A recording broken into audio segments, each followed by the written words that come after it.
Pandesara police station ખાતે આશીર્વાદ finance company private હતી, જે મહિલાઓને ખૂબ ઓછા વ્યાજ દરે નાની નાની લોન આપતી હતી, જેમાં આશીર્વાદ કંપનીના જ કર્મચારી આકાશભાઈ હીરાભાઈ નાઓએ છેતરપિંડી કરી અને કંપનીની 22 લાખ જેટલા રૂપિયાની ઉચાપત કરેલી છે, જેમાં જુદી મહિલાના નામે લોન બતાવેલ છે, પરંતુ ખરેખર લોન આપેલ નથી અને તેઓએ આ લોન પોતાના અંગતથી જ સારું વાપરેલ છે, જે મતલબની ફરિયાદ ભાવેશભાઈની રજીસ્ટર કરી પાંડેસરા પોલીસે ગુનો દાખલ કર્યો છે અને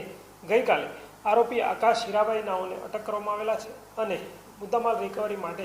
પીએસઆઈ શ્રી પુરાણી નાઓ તપાસ ચલાવી રહેલા છે અને આગળની કાર્યવાહી તેઓ દ્વારા કરવામાં આવી રહી છે। પ્રાથમિક તપાસમાં આરોપીનો કોઈ ગુનાહિત ઇતિહાસ આવેલ નથી, પરંતુ ઈ ગુજકોપ તેમજ પ્રેસના માધ્યમથી તેઓની જાહેરાત કરવામાં આવશે,